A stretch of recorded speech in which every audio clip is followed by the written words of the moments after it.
Hello folks, and good morning. Welcome to another edition of Know Your Unit. Today we talk about ninjas, the guys that can basically kill anything with anything. So these guys have changed, as with many other things, quite a lot since the PSP version, and actually quite a lot since the very beginning here. But in many cases, they oftentimes will get written off for not being in that same role that they used to be in before.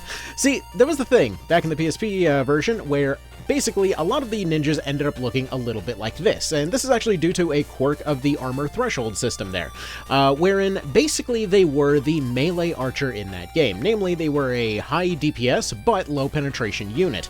However, because of the fact that you could essentially stack multiple skills on one unit, and then apply both of those skills to one weapon that could be used twice, they more or less became the heaviest hitting melee unit in that game. Just due to the fact that once somebody hit around rank 4 or 5 when it came to those weapon skills, they typically had a tendency to break the game. Again, for context, for the newer players, ranks only went up to 8 naturally in that version, and about 16 up to 15, sorry, with modifications. In this version, they can go up to, I believe 110 is the maximum.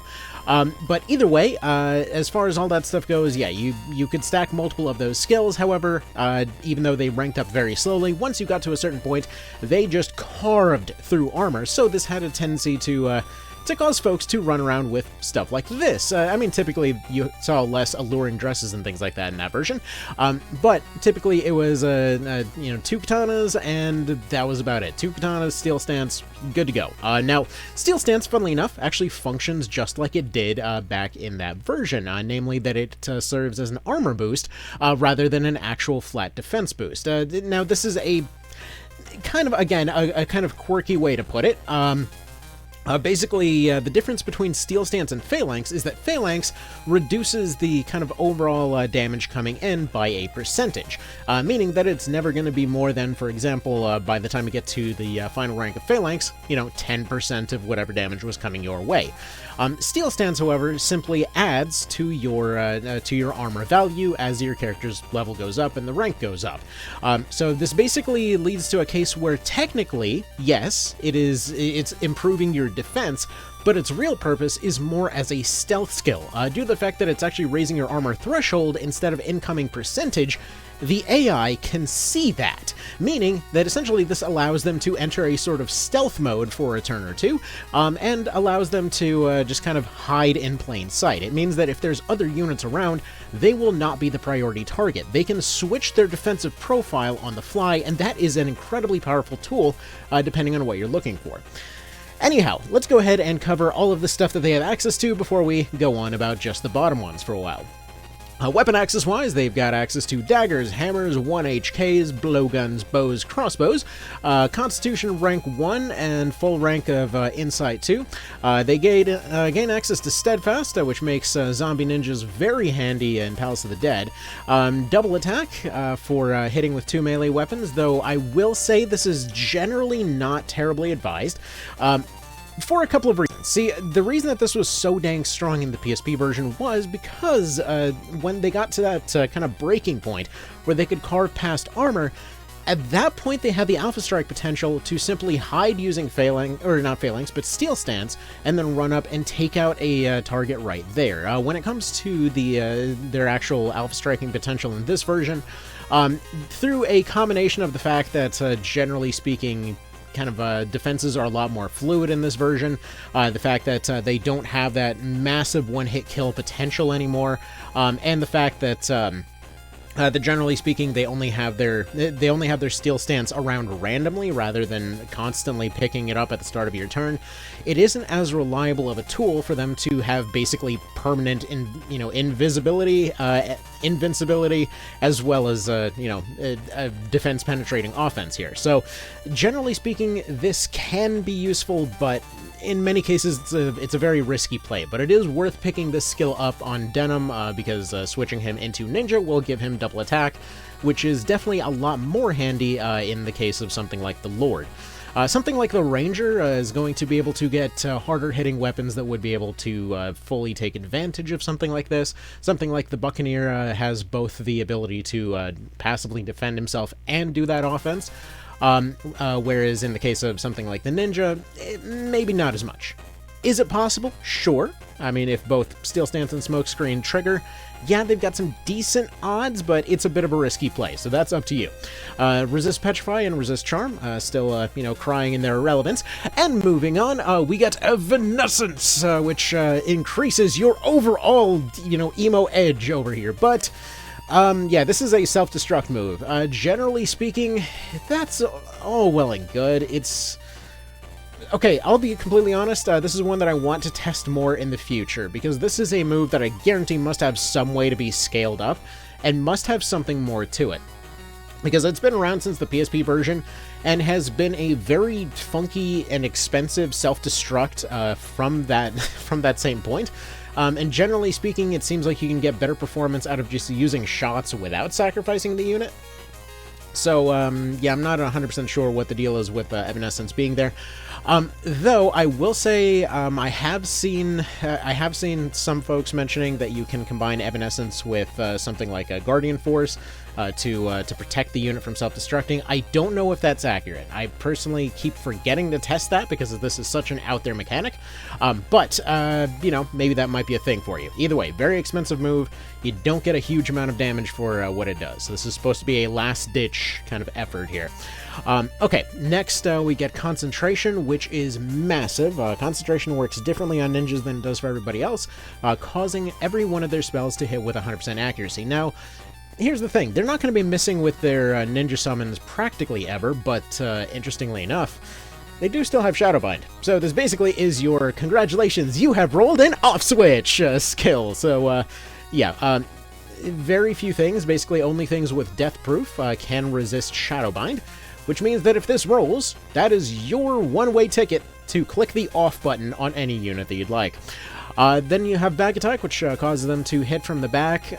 This one, jury's still out on what its actual purpose might be. I feel like there's definitely more to this one. At the time, at this point, it's just kind of there for those situations where you're, for example, in really bad terrain, you've got really bad weather, you're, for example, running a speed run and you need an accuracy boost right now, then you'd maybe throw it on there because you don't need their weapon skills. Either way, a little bit of a low priority skill there. And then finally, we have Smokescreen, one of the little unsung heroes of this class here, going for a chance to inflict Fall Strike of everybody within one tile. Now, that doesn't seem like a lot. Fall Strike is 20%, basically guaranteed 20% dodge chance versus that unit.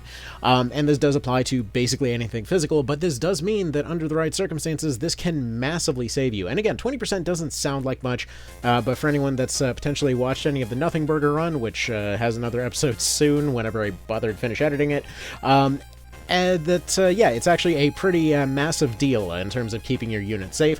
Not to mention, it's one of those things that you can kind of double up your turns attacking bosses. So, for example, you take a Steel Stance, you run up, you get up close to a boss, you take your other actions, and then suddenly, hey, Smokescreen, suddenly that big finisher you were worried about is just not a thing anymore.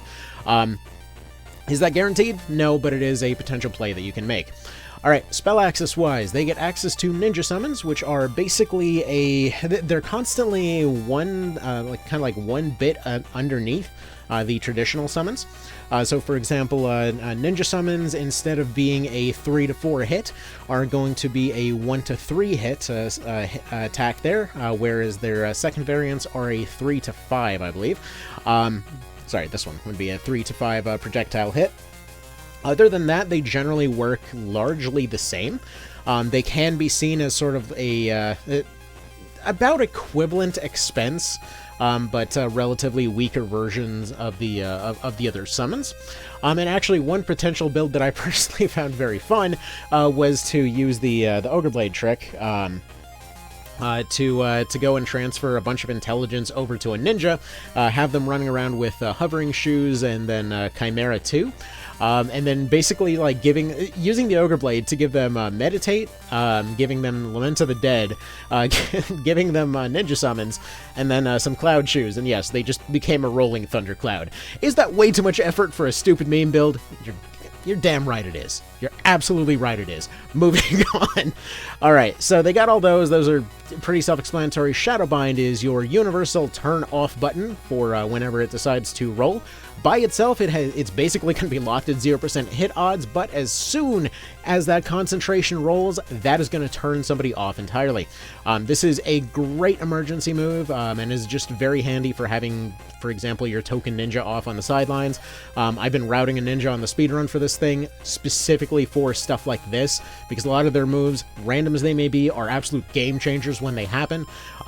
Just the trick is, you see them as a additional little thing that you can do, you don't see them as the thing that you need to rely on. Leaping Monkey allows you to go over high distances, so for example, you want to equip heavier items in your gear slots. You don't want to equip, for example, flight items or whatever else. And then you want them to be able to jump over buildings and such. Now, the value of this one is a bit less this time around because of the fact that gloves give you jump automatically. But this is still a very handy move under the right circumstances. Water Step is functionally kind of worthless. Basically, it takes their innate water walking, which gives them Wade 1 by default, and just turns it into the ability to walk on water. It's a mild improvement. There's some situations, like very niche situations, like I'm thinking of Cressida and stuff like that, where like if you're rolling something like Steel Stance, you basically will, like let's say you roll that, you turn on a water walk, you use that to walk across the water, you can't be followed. It's niche, but you can make it work. I mean, it's not really harming anybody by being there. Realistically, what you want to do, and what I typically recommend doing in situations like this, is actually rocking something like this, where you have one offensive ability, you have Shadowbind, because if it's not running on the AI does not understand how to use Shadowbind, so don't bother. But when it comes to these skills, you pretty much always want to run Shadowbind, and then just keep an extra movement thing on there for one of your things here. Now, personally, I like running something like this. If there are certain maps with an elevation or water issue, I'll go ahead and swap out one of the debuffs for that. Basically, if they end up saving their MP significantly enough, you can cause them to, run something like their summons here, which if they pick up a crit card will do just fine in terms of one-shotting things, no trouble throughout the entire game. Basically, once in the early game, they hit extraordinarily hard. Actually, that first ninja fight in Chapter 2, arguably one of the hardest fights in Chapter 2. Specifically because of the fact that he comes in with those ninja summons there, and the fact that resistance no longer causes them to hit ones in this version. Basically, for any newcomers that were wondering why summons were kind of considered a newer thing in this version, they were always there. They always basically did the same thing. The only difference is that the formula previously caused Vitality to function as a secondary to resistance. So, like, for example, when you're hit physically, it's Strength plus Vitality kind of taking that hit for you. When it comes to magical hits, it's going to just be resistance this time around, and last time around, Vitality played a part in that. Which basically meant that Vitality builds, or for example somebody like Zabos, would just not get hit by wizards. So yeah, they definitely need a little bit of a buff. These spells pretty much universally did 1 damage in the PSP version, without some very, very specific augment builds. So this time around, they just kind of assume that you made an augment build and let it go from there. Okay, but yeah, right here, this is their real bread and butter. Envenom is probably, in my opinion, the most broken spell in the entire game. No questions asked. So base odds of this rolling are about 40% per turn, and it typically lasts anywhere from like 3 to 4 rounds. Every attack that you do has a 100% guaranteed chance to inflict poison as long as the target is not immune. This basically means that resistance doesn't care. High mind score, don't care. It doesn't matter what's going on, you're guaranteed to do at least 30% damage to whatever the hell you're hitting. Now, I know on paper it sounds like this is poison, I'm relying on trickle hits, I'm, waiting. Dude, those hits, they come quick. See Envenom as a way for you to triple attack anything that you target with. And basically, like, it just, whatever fast weapons you put on there, they're going to do roughly the equivalent of a kind of medium damage melee hit of that equivalent type for whatever portion you are in the game. This will scale up as time goes on because it is a percentage hit, but melee hits will typically speaking be doing about 10 to 20%-ish damage depending on the situation, sometimes 30%, what have you. But generally speaking, they're in that ballpark, right? So if you're going and you're taking that normal attack there, and basically whatever weapon you're using, like for example, the one-weight sticker, or if you're going for the for bows or blowguns or something like that, standard blowguns are like weight 5 and 6 over here. Standard short bow, do I even have one of those? Apparently I don't have one of those on this save file here. But standard short bow is 3 weight. Basically, this means that they can constantly throw this attack out all over the place. They just can spam this non-stop, which means that, for example, this guy doesn't even need finishers. He can happily go run concentration or smoke screen or what have you. He doesn't need these weapon skills because he's not in it for the finishers. He can perfectly happily run something like this and be a massive threat to anything that's around, because again, poison is a percentage damage, and this will just keep on rolling, and you will end up re-rolling it usually by the time that it runs out. Which basically means that, yeah, they are going to constantly be spamming these debuffs here. Now, you can run a variety of different weapons on them for different purposes. For example, if you want to do this whole speed debuff build, which I think is an insane threat, typically something as simple as the sticker and basic shortbow are going to be more than enough. The shortbow comes with the added benefit that it has a chance to stun as well, so they can stun and poison. They've just become the poison dart frog at that point. They can run something like the Iron Fan, again, chance to parry, chance to poison, bring in those hammer finishers for 3 different types of elemental coverage. So bear in mind, this unit right now will have the ability to consistently do 10% 3 times per round. So again, 30% guaranteed damage on whatever they hit, or they waste somebody's turn and probably still do 10% damage anyway. That is insane value for, a turn like that. If they're hit by something, realistically, they might have rolled Steel Stance. It'll probably be a plink hit. They will respond to this, more than likely, because they're a very fast class, with throwing out a debuff on that unit, as well as countering for some damage, as well as potentially throwing out a second debuff. Like, the value on these guys is wonderful. So anyway. So yeah, Iron Fan, great for counter stun builds. Something like this bow here, good for throwing out that poison, bringing in that hammer for lightning, fire, ice, and a debuff breach over here. Going on to our next ones here, we got a Iron Fan and crossbow. The crossbow doesn't bring in anything, terribly special. Actually, light crossbows definitely really got the nerf hammer hard in this version. However, that still does give them access to Death Whale, which is still massively threatening under the right circumstances. This guy's just kind of here for fun. In fact, the reason that he's rocking a luck build is because a critical Death Whale is still a guaranteed one-shot on practically anything. We got a kind of slightly more armored and evasive Damasque crossbow build. We have shots over here on these guys as well. Just kind of do the interesting thing that because these guys are fairly fast and because they have a tendency to end fights relatively quickly, a poison and a shot is actually something that can be very, very potentially handy. They throw out some debuffs. They know that they're going down. Instead of trying to, hope and pray that they somehow have the 100 MP for Evanescence, they simply go and self-destruct with a shot. And other times it just kind of causes them to be able to attack diagonally. Combined with their high movement, it means that they can potentially reach targets that they wouldn't be able to otherwise reach. Either way, it's a very handy potential additional kind of method of attack for them. Bear in mind that in some cases, yeah, they will be running dorky-looking things like this, because realistically, matching the shots doesn't necessarily always matter. Blowguns, they've got them. They've got a lot of different variants of them, in fact. Well, all of them are going to be kind of nuts in their own ways. So one of those things that has a tendency to get overlooked with these blowguns is if you look over there, look at those stat bonuses from all of these things. That's pretty significant. Bear in mind, in most cases, this is only going to be applying defensively, but still, that is not a small number. It is, in fact, a big number. So either way, there's that. And you can get all kinds of different stat spreads depending on what you're looking for out of all this stuff. Damasque Blowgun, hilariously enough, gives some of the highest evasion of any weapon in the game. Which actually, I don't know why I didn't put that on Josian over here. She's supposed to be the invasion one, or the evasion one, whatever.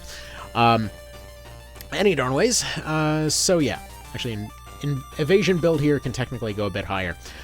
You can go for additional dorky builds, like something like this guy, where he's running all Baldur gear. Apparently I forgot to actually even put his spells on him, so way to go. Again, I want to point out that the reason that they're not running Shadowbind at the moment is exclusively because of the fact that they're currently in a situation where they are on AI. So there's that. Because all of these tests have to be on AI. Okay, actually, one more funny thing about this. If you want to run multiple debuffs, like you always want to make sure to have something available, but you want to prioritize one of them, put the one that you like the most off to the very right, because when it's rolling for your chances to activate things, it goes tick, tick, tick, tick, like it just goes from left to right. So, for example, if I were to replace this with something like Bridle, right?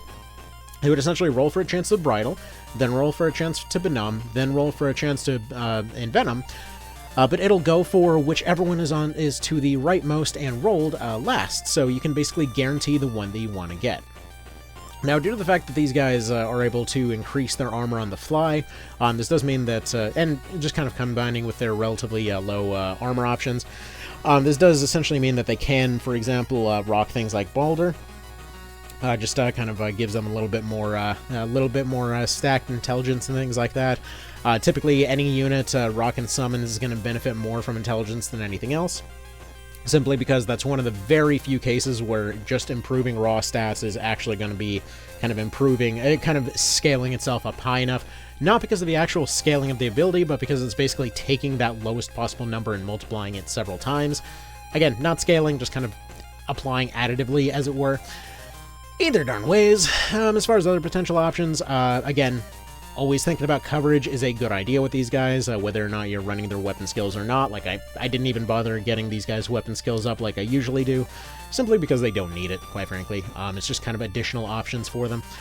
So, for example, like this one's running a sword. If they run into a dark target, they're going to do additional damage with that thing. They're going to do additional damage to, griffins and earth targets from this bow. Stuff like that. So they've got a good amount of coverage. They've always got their debuffs that they're running for different purposes.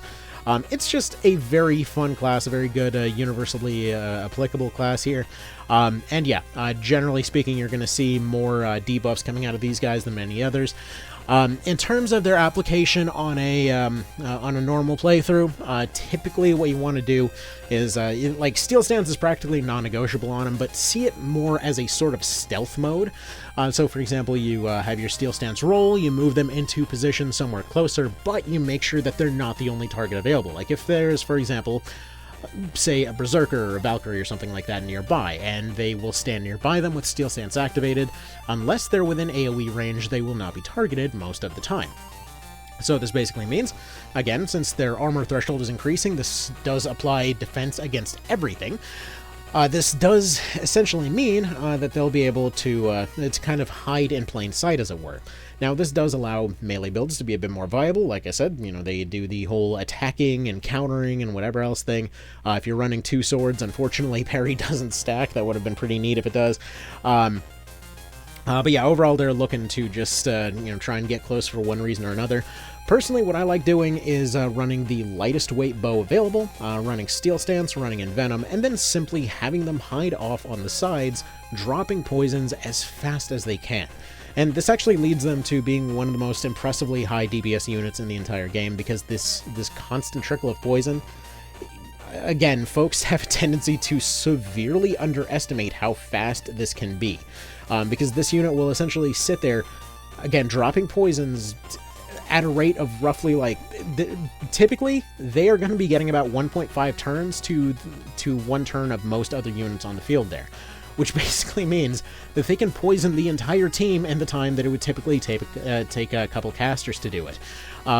Essentially, they will be able to constantly sit there and just plink and plink and plink while hiding in plain sight. All they need is that little scratch to poison something, to stun it, to silence it, and the AI does not always know how to handle those situations, or they panic.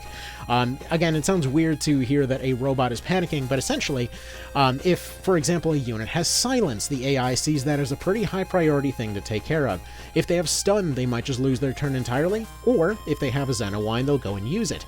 If they have an antidote, they'll go and use it, and that's another one of those misunderstandings of, like, oh, a bunch of these units are carrying around antidotes. Probably because it's a threat. but no, in terms of whether or not they have antidotes, good. If they got rid of that, they've just wasted their turn in order to go cure that poison. You have still wasted their turn and that is your worst case scenario.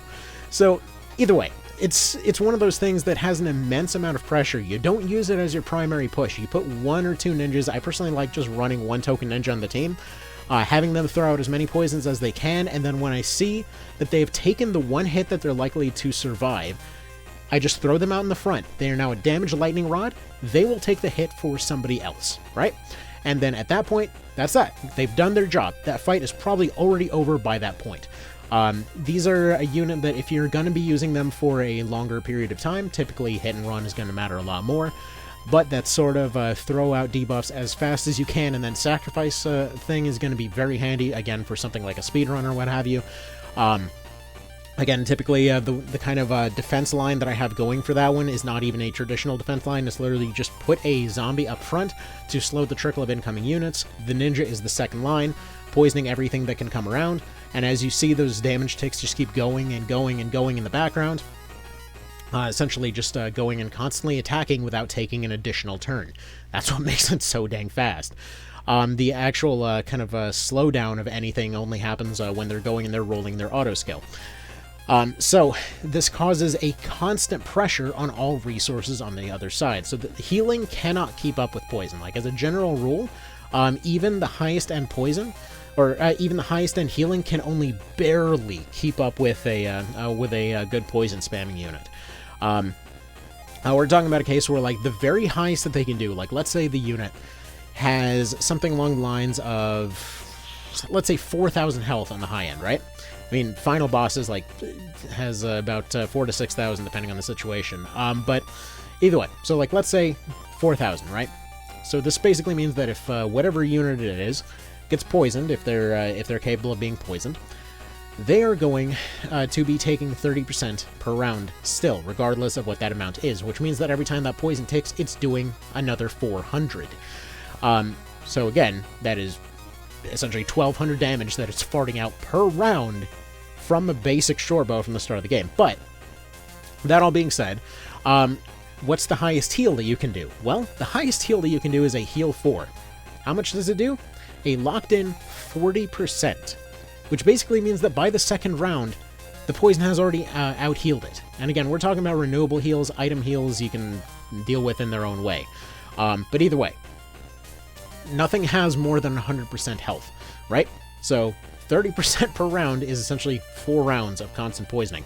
And the purpose of the poison isn't to directly go and, do that damage itself. It's to do damage behind the heal. It's to constantly keep on pressure, because you can do a harder hit. That's all well and good, but that damage is already done, and it can be repaired.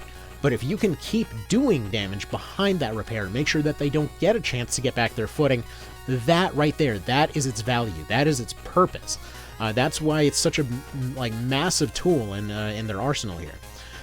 But again, bear in mind, most of these guys are running basic short bows, basic daggers, or whatever else, and just like all the others, they're still doing their job just fine, primarily relying on a debuff in this particular situation. Now, obviously, due to the fact that they are going to be a decent bit more squishy than some options out there, you generally do not want to have them as a single team, going and fighting like this. Generally, do not run all ninjas. This is a terrible idea, but you kind of get the idea here that even the AI understands, like, okay, I've picked up a card, I've used a shot here, I can go and attack multiple targets at once. And when it comes to their summon abilities or whatever else, I have to say that right there is pretty unlikely to go that way. It depends on a lot of situations. Typically, most teams that show up around Chapter 4 here will usually have a decent bit more intelligence. Bear in mind, these guys have practically nothing going on, intelligence-wise, and ninja summons do not actually check your weapon skill. See, when you're going and using almost every other offensive magic ability in the game, it will go and check your weapon skill for additional penetration. In the case of something like the ninja here, theirs do not. They are just an independent flat value, which means that they are entirely relying on stats. This creates a situation where which by the way, for the record, if you're wondering why it's like that, you remember how that one ninja guy in Chapter 2 probably one-shot you already? yeah, that's probably why. They wanted it to be a flat amount so that it couldn't go any more wacky than that, because, you know, a lot of those random stat shenanigans going on in the background. Say, for example, you rolled somebody with low resistance, and suddenly, suddenly this the guy just completely annihilating you. But anyway. So, as far as all this is concerned, yeah, they generally will be a bit more tricky to implement than many of the other summons. Generally speaking, you want to have them on kind of higher stat units, as it were, and typically they will perform a bit more like the PSP summons, having a harder time going and getting past defenses, which honestly I kind of consider more as a callback personally, but whatever. So yeah, you've got your parry options, you got your offense options, you got your pressure options. You can get a whole lot out of these guys. They're effectively a little portable force multiplier of whatever else you got going on. You got a good front line? Good. Those frontliners are probably going to be way more likely to finish off a target with that poison.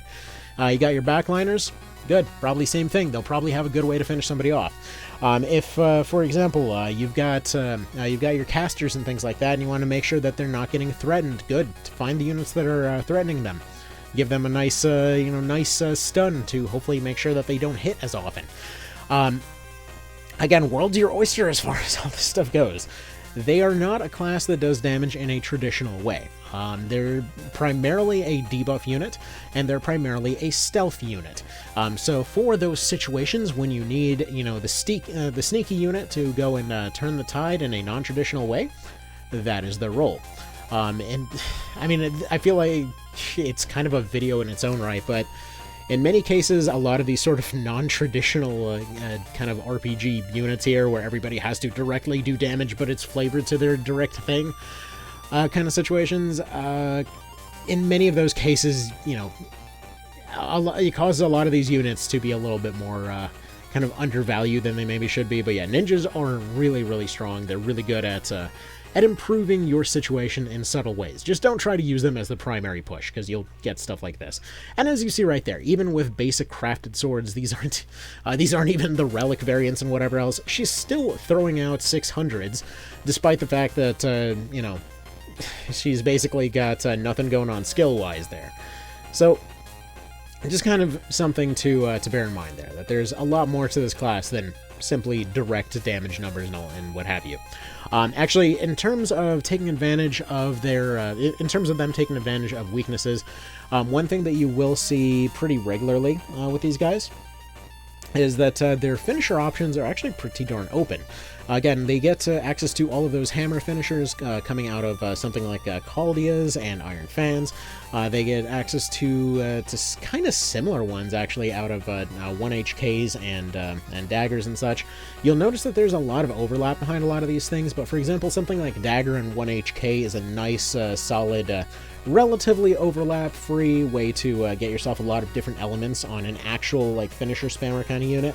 However, I would recommend, this is one of the few classes that I actually would recommend keeping something like a Magic Salve on, just due to the fact that they'll have a much harder time actually keeping up a lot of their abilities. They do definitely have MP issues.